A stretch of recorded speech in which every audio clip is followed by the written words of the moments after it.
오늘은 초대교회가 하나님 나라가 확장되는데 선교 허브 역할을 했던 것이 바로 가정교회입니다. 이 가정교회는 라틴어로 도모스입니다. 집이라는 뜻이에요. 그래서 한국말로 번역하면은 가옥교회라 혹은 요즘으로는 이제 가정교회라 이렇게 번역할 수 있는데, 초대교회가 하나님 나라가 땅끝까지 전달되는데 그 허브 역할을 한 것이 바로 도모스 교회 혹은 가정교회라고 할 수 있습니다. 오늘 이 시간에 가정교회는 당시 회당과 어떤 차이가 있을까? 당시 가정교회는 보시면은 도모스 교회였는데 한 20명에서 40명 정도 모이는 그런 저는 주택에서 모였습니다. 이와 반면에 회당은 보시면은 제가 시리아를 방문해서 당시 1세기, 2세기 경에 그 회당의 모습인데, 보시면은 벽 주변에 다 이렇게 아름다운 성화가 있습니다. 당시에 많은 사람들은 글을 읽고 쓸 줄 모르니까 저 그림을 보면서 성경 말씀을 이해하는 거예요. 요즘 말하면 구술 성경 이야기예요. 그래서 이제 우리가 보통 유럽에 가시면은 성당을 보시면은 화려한 스테인 글래스 있잖아요. 그 모습처럼 회당어도 저랬습니다. 그래서 이제 회당에 유대인 남성들이 모여서 토라를 연구하고 또 발표하는 그런 모습이고요. 그 다음 모습은 오늘날 회당의 모습입니다. 제가 처음 서두에 말씀드린 것처럼 회당은 처음에 로마 제국에 큰 모임이 있는데 왜 이런 회당은 줄었을까? 이와 반면에 가정교회는 시작은 미비했는데 왜 나중은 창대했을까? 그 이유를 찾아볼 겁니다. 그래서 예루살렘의 가정교회는 두 군데가 있었습니다. 하나는 사도행전 12장 12절에 마리아의 집이고요. 나중에 이제 설명을 제가 해드리겠습니다. 또 하나는 사도행전 12장 17절에 예수님의 동생 야고보의 집입니다. 그러니까 일반적으로 초대교회 당시 때에 예루살렘에는 가정교회가 몇 개?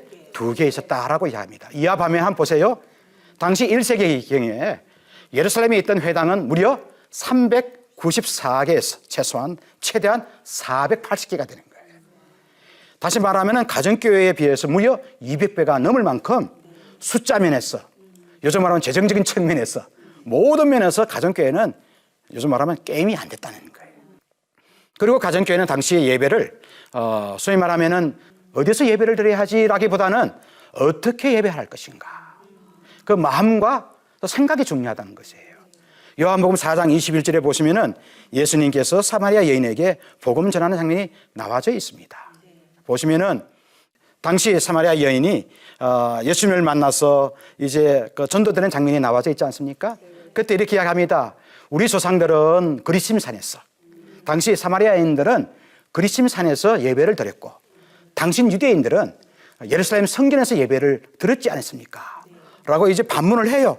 그럼 내가 그리심산에서 예루살렘 성전으로 가야 하겠습니까? 라고 할 때에 사도행전 24장 21절에 보면은 예배하는 자는 신령과 진정으로 예배할지니라. 회당에 있는 사람들은요, 사람보다는 장소가 중요했어요. 좋은 터에 거물이 화려한 그러한 회당을 짓고 예배를 드렸는데, 이러한 것들은 바로 유대주의라. 이와 반면에 초대교인들은 장소보다는 사람이 더 중요한 거예요. 두세 사람이 모인 사람들도 마음을 같이 하고 뜻을 같이 하고 함께 우리가 신령과 진정으로 예배 드릴 때 그곳에 하나님의 나라가 임한다는 예수님의 생각을 가지고 있었던 것입니다. 두 번째는요, 우리가 예배적인 측면을 볼 텐데 당시 회당과 가정교회는 예배에 있어서도 현격한 차이가 있었습니다.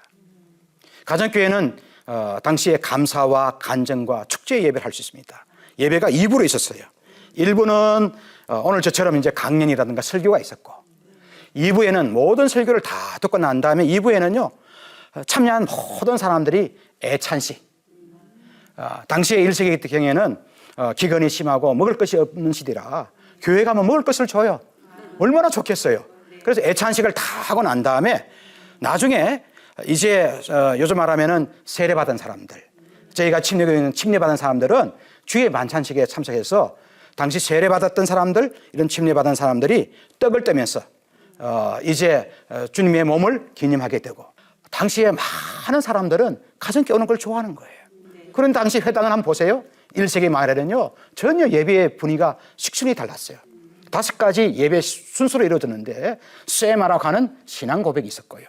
그리고 이것을 또 낭송하게 되고, 그리고 18개의 기도로 하게 되는 그 토라와 예언서를 또 낭독하게 되고요.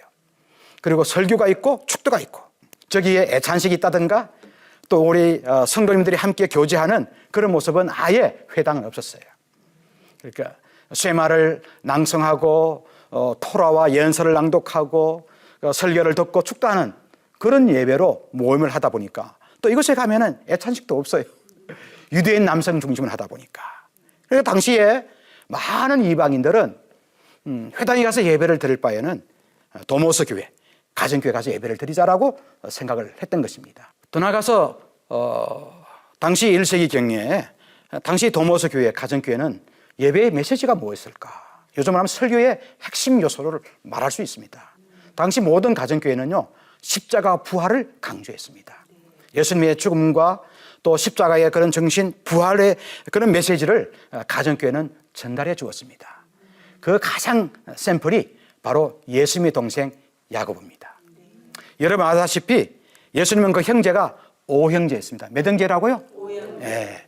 많은 성도님들께서 아이고 우리 형제도 다 모르는데, 예수님께서 보시면은 예수님이 가장 육신적으로 가장 큰 형이고요. 예수님, 야고보, 요셉, 시몬, 유다.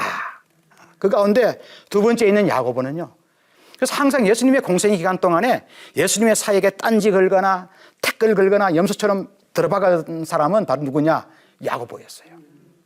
당신이 메시아냐고.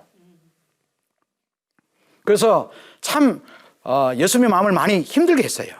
근데 참 저는 성경을 보면서 나중에 예수님께서 부활하신 이후에 많은 성도들에게 또 바울에게 또 12 제자들에게 다 부활하신 예수님의 모습을 다 보여주거든요. 그때 특별히 자기의 친아우였던 야고보에게 보여줍니다.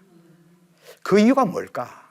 나중에 야고보는요, 이러한 부활하신 예수님 만나고 난 다음부터 위대한 사람으로 변하는데, 살아온 늑대처럼 그렇게 예수 믿는 사람을 핍박했던 사람이 도로한 탕자가 돼서 나중에 예루살렘 교회에 베드로 다음으로 2대 담임 목사가 되었어요. 목회를 잘합니다.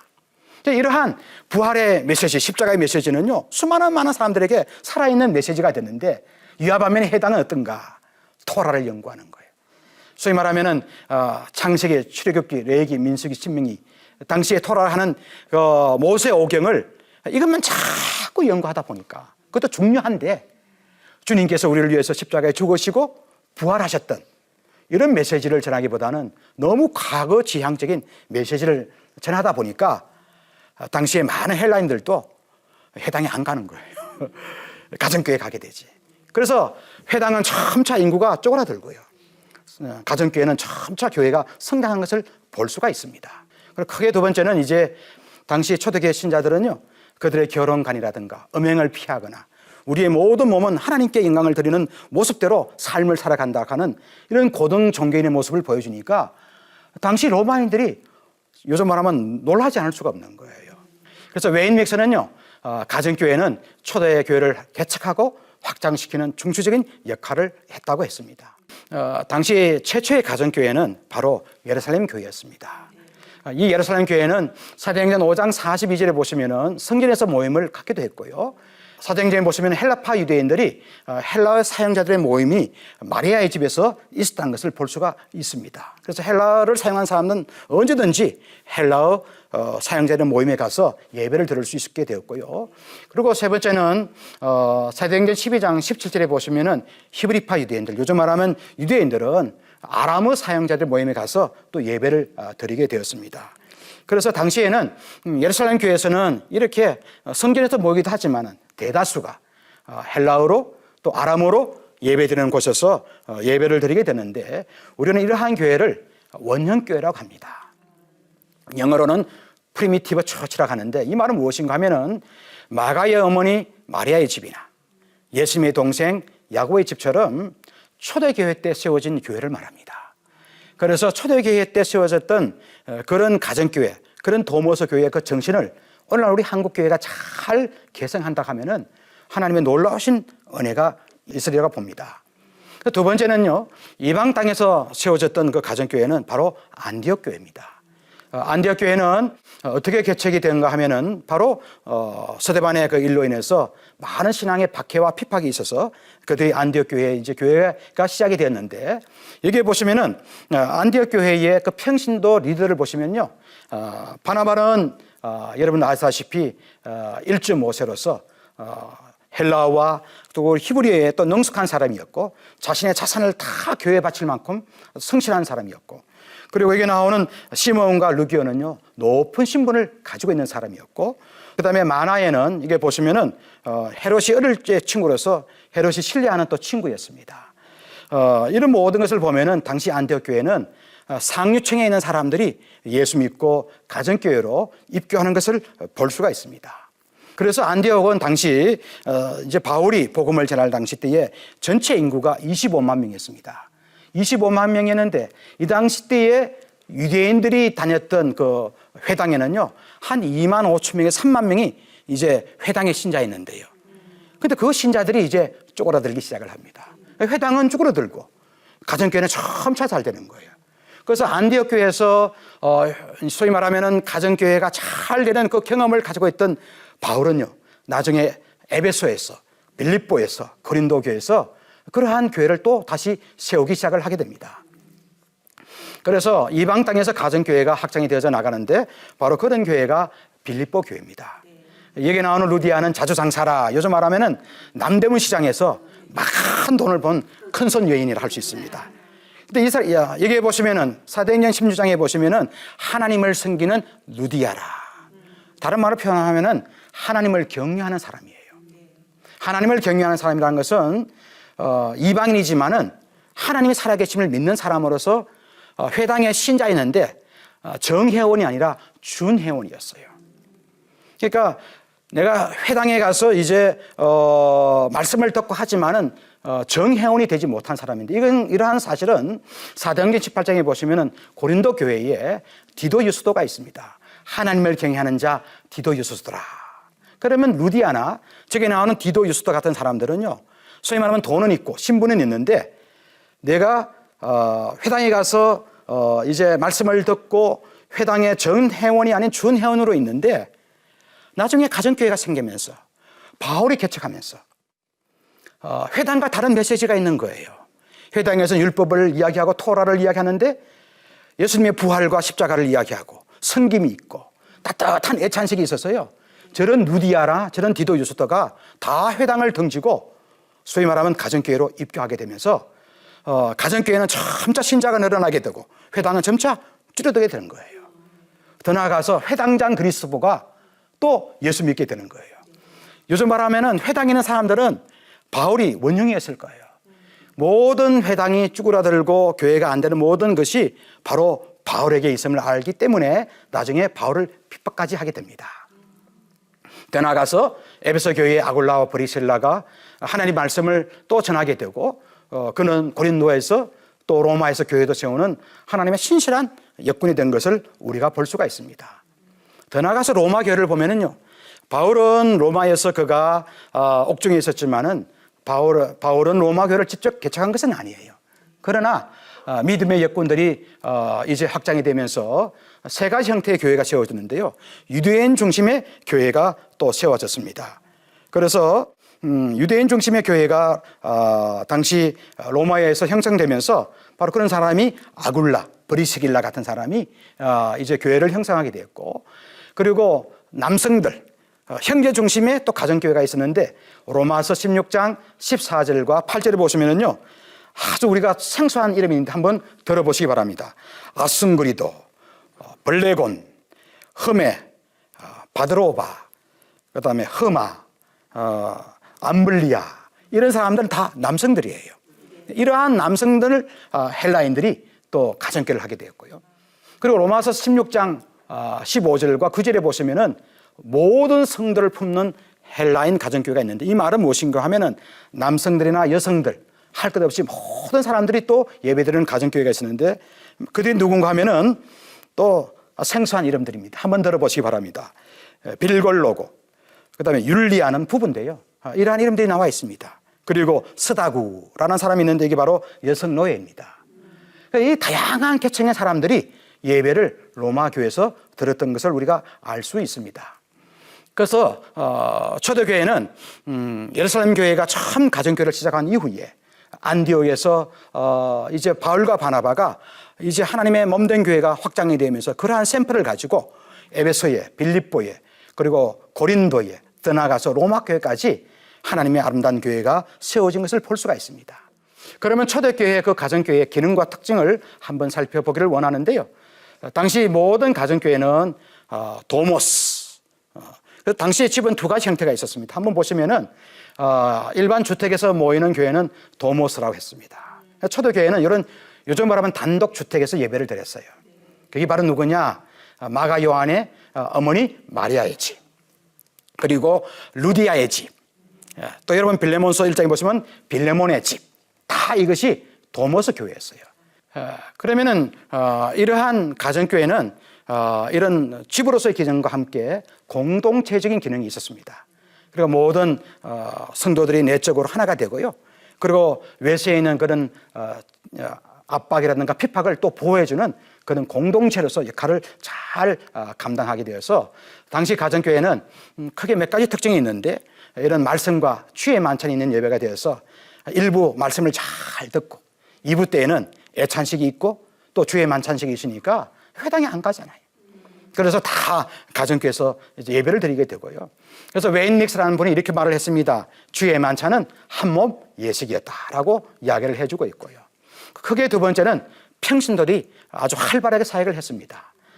당시에 그 평신도들은 누구냐? 마리아, 빌레몬, 아굴라, 브리스길라, num바, 베베, 이런 모든 평신도들은 요즘 말하면은 목장의 목자들, 구역의 구역장들 같은데 다 집주인들이었어요. 이러한 집주인들은 네 가지 역할이 있었는데 자기 집을 오픈했습니다. 마리아 같은 사람, 빌레몬 같은 사람 예배를 함께 드렸고요. 그리고 빌레몬서 1장 22절에 보시면은 선교 일에 또 협조했어요. 바울이 이동할 때마다 당시에 숙소가 아주 너저분하고 또 이렇게 건강상에 좋지 않기 때문에 돈이 있는 신앙에 좋은 집주인들이 자기 집을 오픈해서 숙소로 또 만들어주기도 했고요. 헌신적으로 섬기기도 하고 또 자립을 또 원칙으로 했습니다. 이러한 평신들이 활발하게 또 사역을 했고, 세 번째는요, 여성들이 적극적으로 또 참여를 했습니다. 당시 사도 바울 당시 때는 전체의 사역자 가운데 무려 25%, 몇 퍼센트예요? 25%가 적극적으로 참여했는데, 여러분 브리스길라, 그다음에 루디아, num바, 베베 이러한 사람들 통해서 초대교회는 날마다 성장하게 되어서 소위 말하면 회당에서는 이러한 모습이 없는데 소위 말하면 가정교회, 도모스 교회는 잘 된 것을 볼 수가 있습니다. 이제 마지막으로 초기 기독교의 가정교회 영향을 네 가지를 한번 살펴보기를 원합니다. 그 첫 번째가 사회적인 측면을 할 수 있습니다. 당시 가정교회, 도모스 교회는요, 이제 식탁 교제가 있었고, 그리고 당시 이방인들이 교회에 오면은 그들을 배척하지 아니하고 함께 음식을 먹고 한 몸이 되어서, 그래서 갈라디아 3장 27절과 28절에 보시면은 누구든지 그리스도 안에 있으면 다 하나가 됐어요. 그래 하나가 되다 보니까 성차별도 없고 인종차별도 없고 그리고 신분의 차별도 없는 이러한 한 몸을 이루는 복된 은혜가 당시 초대교회가 있었기 때문에 당시 유대인들이 중심에 모였던 회당과는 큰 차이가 있는 것을 볼 수가 있습니다. 그리고 두 번째는요, 우리가 리더십을 한번 살펴볼 필요가 있습니다. 당시 교회야 모든 성도들에게 필요한 물질을 또 공급해주고 그 약한 자를 돌보는 참 이런 섬김의 모습이 초대교회에 있었습니다. 그래서 당시 초대교회는요, 이런 섬김의 리더십을 통해서 많은 헬라인들에게 또 이방인들에게 큰 영향을 끼쳤습니다. 누구든지 너희들이 높고자 하면은 남을 위해서 섬기는 사람이 되어라. 그래서 그 섬김을 마리아가 또 빌레몬이 그리고 루디아가 자기 집을 오픈해서 당시 로마의 그런 압제 가운데서도 내가 죽음을 두려워하지 아니하고 그들은 섬겼던 모습을 볼 수가 있습니다. 그리고 로저 게링은 이러한 사실을 통해서 초대교회 집주인들의 섬김이 복음 전파의 1등 공신이 됐다고 합니다. 그리고 세 번째는요, 윤리적인 측면인데 당시 이러한 로마의 그런 목욕 문화가 잘못된 성문화로 발달이 됐는데 당시 가정교회, 특히 초대교회 신자들은 그 가정관 또 그 결혼관들을 잘 지켜서 당시에 있는 수많은 많은 이방인들과 로마인들이 봤을 때에 저 초대교회 신자들이 정말 거룩한 삶, 성별된 삶을 살면서 요즘 말하면 뿅 가는 거예요. 처음에 교회가 참 작았는데 그들이 참 죽으면 신앙을 가지고 구별된 삶, 성별된 삶을 사다 보니까 로마인들도 좋아하게 됐습니다. 이러한 것들이 오늘날 우리 한국교회의 좋은 롤모델이 됐으면 좋겠습니다. 마지막으로는요, 신앙적인 측면입니다. 당시 초대교회에 수많은 많은 신자들이 박해와 핍박이 있었어요. 순교자라는 말이 영어로는 마트인데 이것이 이제 정의라는 뜻입니다. 사실 이 순교자라는 말은 당시에 그 헬라 마르티스에서 나왔어요. 이 마르티에서 마트라는 말이 나왔는데 우리가 예수의 정인이 되려고 하면은 바로 순교자적인 삶을 살아야 한다는 거예요. 사도행전 1장 8절의 말씀처럼 오직 성령이 너에게 임하시면 너희가 권능을 받고 예루살렘과 온 유대와 사마리아 땅까지 이르러 내 정인이 된다 하는 것은 순교자의 삶을 사는 거예요. 그런 적극적인 그런 정인의 삶으로 땅끝까지 복음을 전해서 3세기까지 아프리카 북부 지역과 유럽 전 지역에 복음을 전하게 되었습니다.